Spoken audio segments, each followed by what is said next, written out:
Welcome back to the Dershow. A lot of developments since our last show. You recall the last show generated a tremendous amount of response.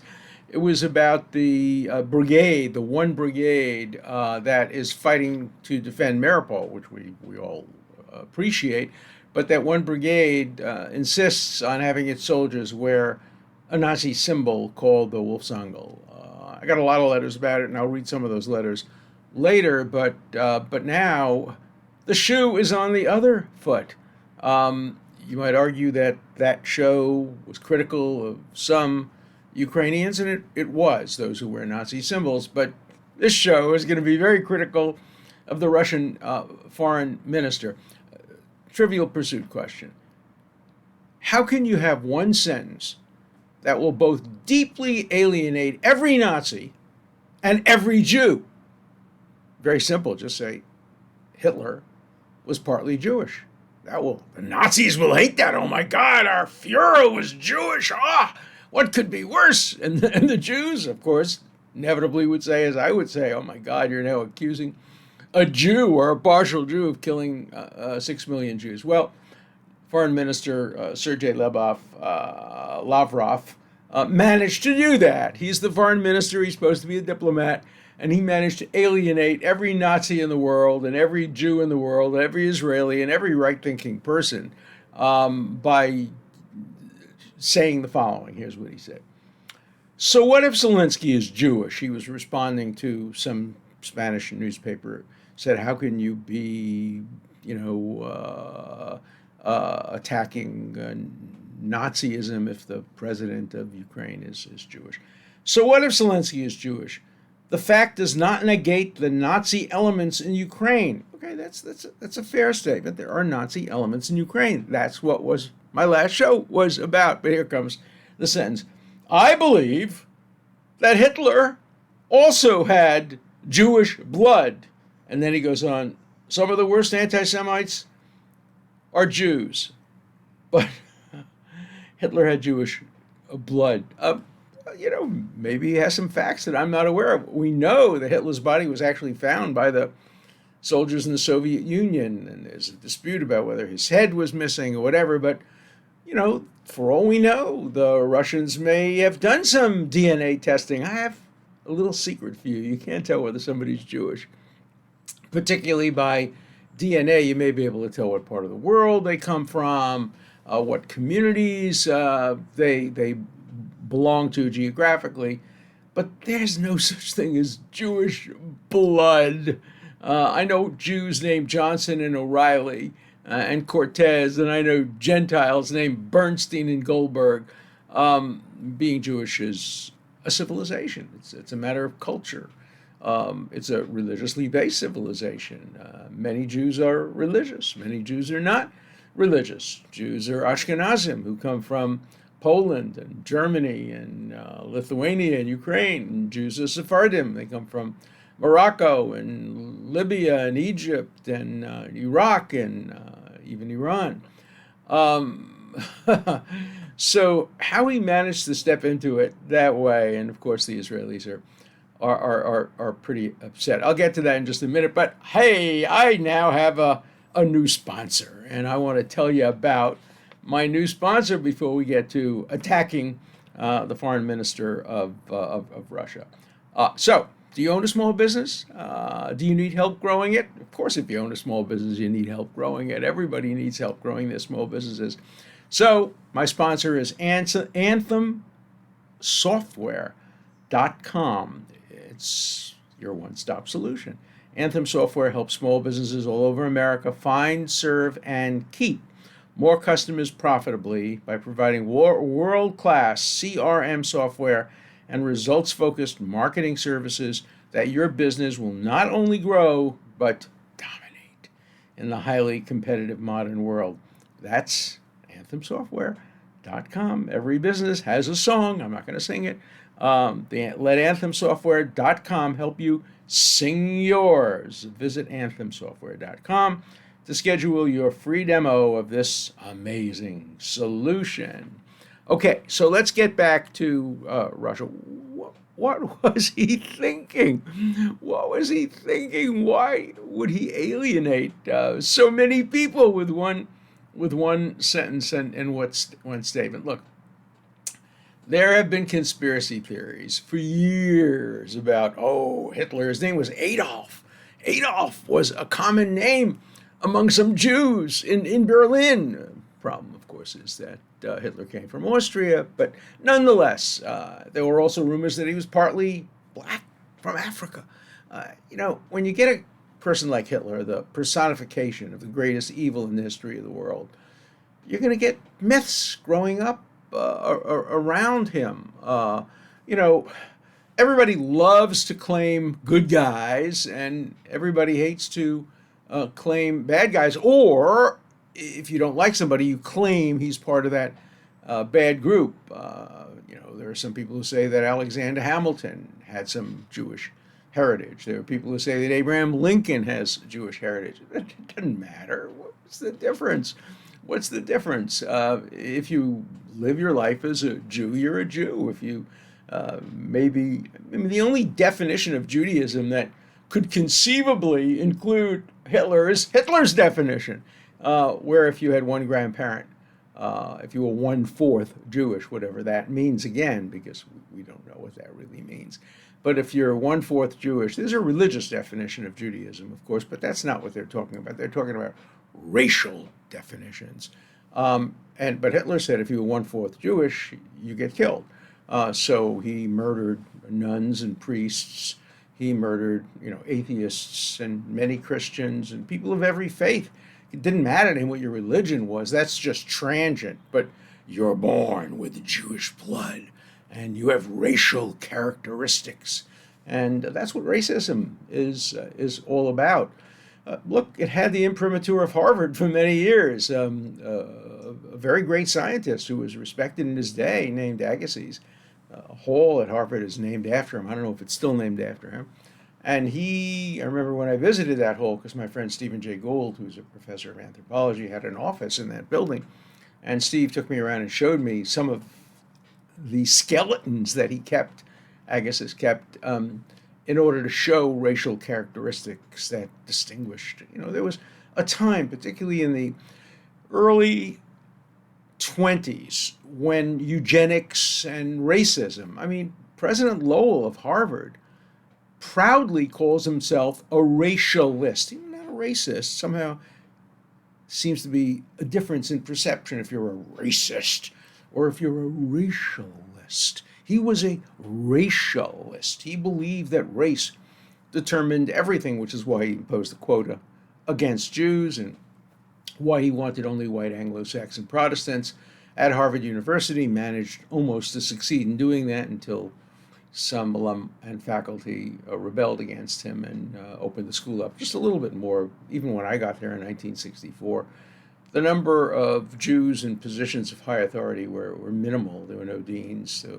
never had been a president that had been Jewish, and no department chairman, and a few professors. I was called the first Jewish Jew on the Harvard faculty. I don't know whether that's true or not, but I wore my Jewishness on my sleeve, as one of my critics said to me.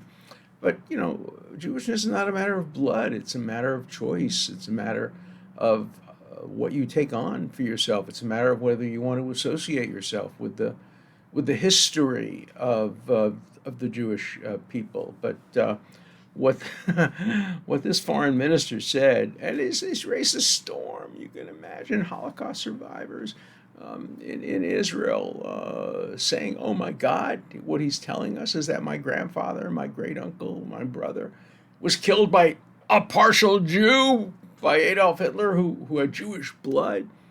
Now, he was just using it to try to make a very bad and dangerous point. He was saying, just because you're Jewish doesn't mean you're really Jewish. Zelensky maybe have Jewish blood like Hitler had Jewish blood. He's not really a Jew. He's more like a Nazi than a Jew. That's basically what the foreign minister was saying, and it's just outrageous. And Israel was in a tough position in relation to Ukraine. As you know, Israel did join the vote led by the United States to expel Russia from the Council on Human Rights, the Human Rights Council. Israel voted that way. South Africa didn't. Many Muslim countries didn't. Many African countries didn't.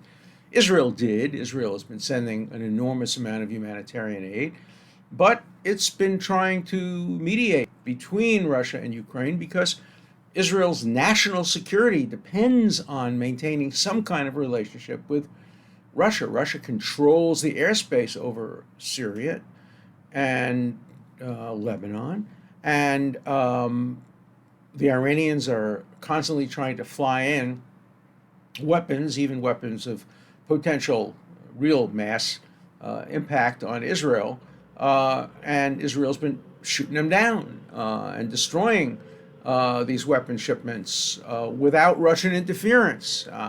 And now Israel has really come out even more strongly against Russia than it ever had.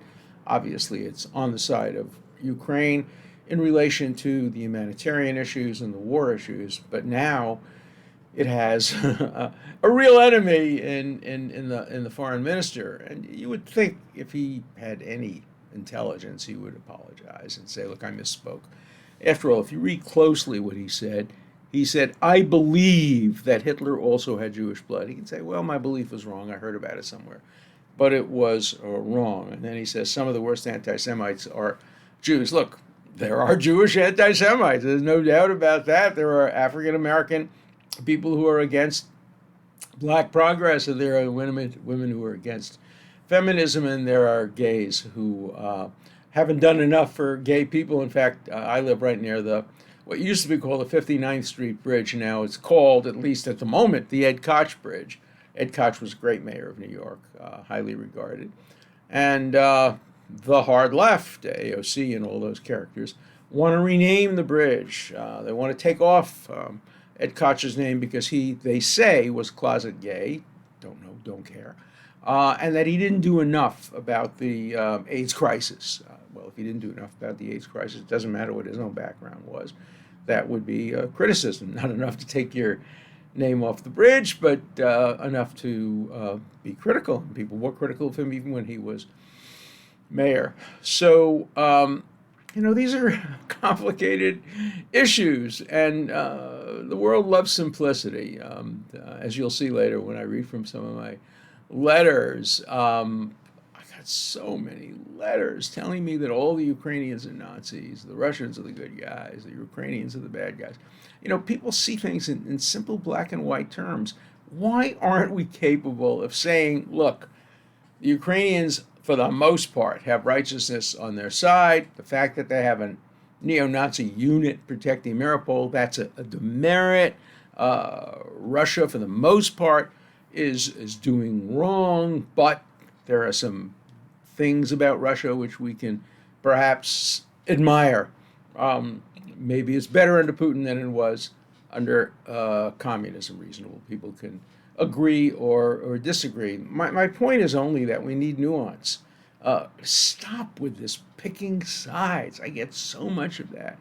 I get one letter, today, basically saying everything I say is wrong because I voted for Biden or for Hillary Clinton. Well, don't like me if I voted for Biden or Hillary Clinton, but you can't say that everything I say is wrong. It's the good Scotsman fallacy in philosophy. Either you're a good Scotsman and you eat oatmeal for breakfast, or you're not a good Scotsman if you don't eat oatmeal for breakfast, or maybe it's the opposite. But you can't be a partial Scotsman, and you can't be a partial right wing or partial left wing. You can't have nuance. Nuance is the enemy of extremism. And what we're living through today is an age of extremism. And so it's going to be difficult for a lot of people to say, wait a minute, Dershowitz, whose side are you on in this war? Last Wednesday, you attacked Ukraine for allowing a battalion of people wearing a Nazi symbol, and today you're attacking Russia for having a foreign minister that claims that Hitler had Jewish blood. They're both wrong. And they're both right about other things. And that's the world we live in. I love America. I love Israel. I love England. I love Canada. I love France. I love Australia. They all are deeply flawed democracies, all have their problems. As I said the other day, and people criticize me for that too, there are no perfect people. Everybody has clay feet. Everybody has things in their closet. Everybody has flaws, and those flaws should be exposed. Truthfully, shouldn't be making false accusations as people have about me. But nobody's perfect. And as I wrote in my book, Letters to a Young Lawyer, don't have heroes. If you have heroes, you're gonna be disappointed. As somebody once said, patriotism is the last refuge of fools. That's true if you think my country right or wrong. On the other hand, you can love a country as I do, and would give my life for my country if I had to. But one of the reasons I love my country is I can be critical of it. I can say terrible things about my country. For example, the man I voted for, President Biden, has apparently just set up some kind of a stupid disinformation committee or something within the National Homeland Security. What a dumb idea, and what an un-American idea that the government is going to sit in judgment over what's true and what's not true. Have you not read the First Amendment? It was Chief Justice Rehnquist, who I was not a great admirer of generally, who said under the First Amendment there's no such thing as a false idea or a false opinion. And the government is going to set up a commission of big brothers and big sisters going to tell us what's true and what's not true? No. I'm going to be critical of that, whether it's done by a Democrat or a Republican. It was done by Democrats, and I'm very critical of it. I'm critical of many things that Democrats have done, just as I'm critical of many things Republicans have done. I'm also supportive of many things Republicans have done over the years. I admire many Republicans. Can't I have nuance? Am I not allowed to say, no, I'm not choosing? This is not the Red Sox Yankees. Sorry. This is not Celtics Milwaukee. No. I watched the Celtics Milwaukee game with my son yesterday. A terrible game for the Celtics. And I was only rooting for the Celtics. No nuance. I didn't want to see good plays on the other side. I'm a rooter. I'm a fan. That's not the way life should operate, where you have to choose and pick between sides and know that the other side is always wrong. And the side you're on is always right, which is a good introduction to our letters. So I got 2,000 letters. The vast majority of them were about the Nazi symbol that I showed on television, this yellow symbol, which is worn by neo-Nazis all over the world. There's no mistake about it. I would say 90% of the people who commented on that supported Russia and were against Ukraine. What is it about my viewers? I don't even know that that's a right-left issue. Some of the defenses of Russia and the opposition to Ukraine are just so cuckoo. The world order and it's just nutty stuff, and hundreds and hundreds of them. I'm not going to read those, but I'll read things a little bit like it. Okay, so remember, we were talking about Nazi symbols. Let's talk symbols and cultural appropriation. The swastika was used for centuries as a Hindu and Buddhist symbol. True. The Hopi Indians used it as their version of the cross. So you're saying that Hindus, Buddhists, and Hopis are Nazis? Are you really asking me that question? Seriously? Consider that the Nazi flag used red, white, and black. So have many other flags over time. Clearly, Blackbeard, the pirate, was a Nazi. Again, what a stupid question. Everybody knows that that particular symbol is a Nazi symbol. It wasn't even talking about the swastika. We were talking about the symbol used by the SS, the murderous SS, which was declared at Nuremberg to be a war criminal organization. They used it. Neo-Nazis around the world today in every country use that symbol. We're not talking about Hopi Indians or Hindus or Buddhists. We're not talking about the symbol itself. We're talking about the people who wear it, knowing that they're wearing it to promote Nazism. So understand context, please, a little bit. Not to mention, the president of Ukraine brazenly wears a German Nazi cross on his green t-shirt. Show me that. Show me that. I've been watching Zelensky for a long time. I have not ever seen a German Nazi cross on his green shirt. But, you can make up anything you want. Thank God when you try cases in front of juries, none of this nonsense gets in front of the jury. You have to have something called evidence. Okay, here's another beauty. Some people consider Zionists to be a form of Nazism. Who?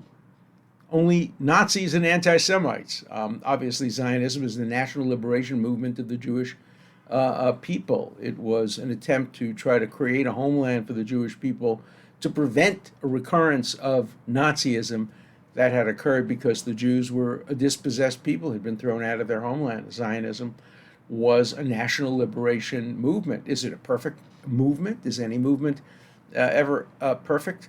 But to call Nazism, to call Zionism Nazism is to fall into the trap that the UN fell into. They had to withdraw it. They in 1975 voted that Zionism is a form of racism. You know what Avi Eben said about that vote? He said, you put anything in front of the General Assembly for a vote if it involves Israel, and I can predict the outcome. He said, if you put before the United Nations General Assembly, the world is flat and Israel flattened it, it will get 132, not 133, not 131, 132 votes. There'll be 37 abstentions, and there'll be 29 negatives. That's the vote on any resolution relating to Israel. And he was 100% right. And then when the United States put pressure on countries and threatened to actually withdraw from the United Nations, ultimately they changed their resolution. So, okay, here's more. I mean, this is just the people who write to me. Good news. The Holocaust murder factory myth is a big lie. Bad news. We've demonized and punished the nicest people on earth, the Nazis, Goebbels and Goering and Hitler, and you name it, the nicest people in the world, as if they were genocidal monsters. They were genocidal monsters, and worse. Apologies forthcoming any minute now, I'm sure. Not from this person, no apologies. The Holocaust has been proved by the testimony of the people who perpetrated it. The Germans kept very careful records, their own records, and that's what the trial at Nuremberg was all about, looking at German Nazi records, counting the number of people who were murdered. And then there was another letter saying, why do you care? Oh, yeah. 85 million innocent people died in World War II, but the other 79 million, putting aside this 6 million Jews, butchered are not all that important. No, of course they are. Of course they are. But there is a qualitative difference between the Jews and the others who were killed. The Jews were selected for murder just because they were Jews, Jewish babies. They were put in gas chambers. The industrialized murder of Jews, 6 million of them, many by gas chamber, others by bullets like at Babi Yar. It happened to no other group except the Romani people. Others were killed because they were in the way. Others were killed because there were wars going on. Others were killed in order to take over their land, but no other group was brought in from around the world to be murdered. 25,000 Jews on the island of Rhodes had nothing to do with capitalism or communism. They were tradesmen. They were put on ferries and then on a train brought to Auschwitz and murdered. Yeah, there is a difference between those 6 million and the 79 million others numbers in 79, but it's close to it. Um, a related question to that is people today have no idea what the anti-Semitism of the past was actually like. People act like only the Nazis were anti-Semites. Well, let me tell you, I experienced it, so I know. A little bragging, okay? I was a terrible elementary school student, a terrible high school student, but I was a sensationally good college and law school student. I was like the number one draft choice. I was first in my class at Yale Law School. I was editor-in-chief of the Yale Law Journal. I was about to get a coveted Supreme Court clerkship. I had won all kinds of contests. I had published article after article. I was the number one draft choice. When it came to law firms hiring me, if it was the NBA, they would have traded 3 number 3 draft choices to get me as the number one draft choice. In fact, every academic institution in the country came after me. Columbia, Yale, Harvard, Stanford, Chicago, Michigan, they all offered me jobs. Wall Street law firms, I couldn't even get an interview. I got one interview, and it turned out the interview was with a closet Jew who purposely interviewed me because he wanted me to know for sure that I wouldn't feel comfortable in that firm. 32 out of 32 Wall Street firms turned me down, even though I was the number one draft choice, because I was Jewish. And you might answer, well, each of those firms had a Jew. Yeah, they had a Jew named Morgenthau or a Jew named Lehman from a German Jewish banking family that could bring business, but a Jew named Dershowitz from Przemyśl, Poland, who lived in Borough Park, was not getting an interview. So that was a form of anti-Semitism back in the day. You couldn't get into clubs. Remember Groucho Marx's favorite quip? He took his son swimming in a club in Hollywood, and he started getting into the pool with his son. And the manager said, "Oh, excuse me, Mr. Marx, but you can't use the pool in this club. You're Jewish. We are a restricted club." And Groucho Marx said, "Well, can my son go in up to his waist? He's only half Jewish." That was the kind of social anti-Semitism we saw back then. Today it's different. There's no social anti-Semitism. Law firms, universities dominated by Jewish lawyers and other kind of people. But the anti-Semitism is worse than it ever was, because today it comes from the future, from academics. Look at the Harvard Crimson wrote an anti-Semitic, overtly anti-Semitic. They deny they were anti-Semitic, but it was anti-Semitic editorial in which they called for boycotting only the nation state of the Jewish people, not Ukraine, not Russia, not China, not Cuba, not Belarus, only the nation state of the Jewish people, because they say Israelis kill Palestinians. Yeah, they do when the Palestinians are aiming Molotov cocktails at them, and not a word in the editorial about the hundreds of Jewish babies and children and women and civilians who have been murdered by Palestinian terrorists. So we still have a new form of anti-Semitism. It disguises itself as anti-Zionism. It's not an attack on Israeli policies, it's an attack on Israel's very existence, which is what the Harvard Crimson supports. BDS, the founder of BDS, Omar Barghouti, said he wouldn't be satisfied until there's a Palestinian state from the river to the sea, which means from the Jordan River to the Mediterranean Sea, which means all of Israel, Tel Aviv, and Haifa, and you name it, would all become a Palestinian state, and there would be no Jews allowed in that state. So that's the history of anti-Semitism. Okay, just one or two more before we end for the day. People who claim that the 2000 election was not stolen should be stoned by the public. I would reverse that a little bit and say a lot of the people who think that the 2000 election was stolen probably are stoned. The election was fair. Were there problems in the election? Of course there were problems. Pennsylvania vote should have been reversed. I think they acted unconstitutionally. But enough to turn around an 8 million person lead and an electoral college, pretty overwhelming victory. I think you don't have to be stoned to know that the election was fair. At least that's my view. I have a right to express it.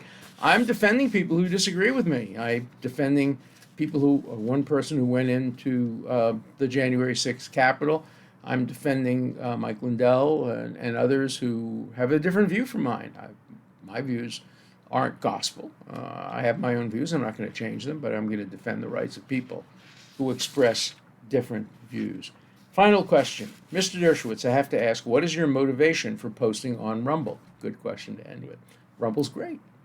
Rumble's great. It doesn't censor. I hope it becomes the model for Elon Musk on Twitter.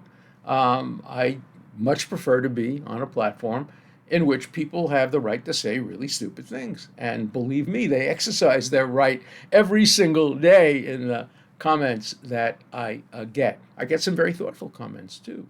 And I read some of those. Mostly I try to read comments I disagree with. I don't want it to become an echo chamber where I just read comments that praise me. There are plenty of those and that agree with my ideas, but I'm always going to focus on comments that disagree with me. Please send me more intelligent comments that disagree with me. I would much prefer to read those. See you tomorrow.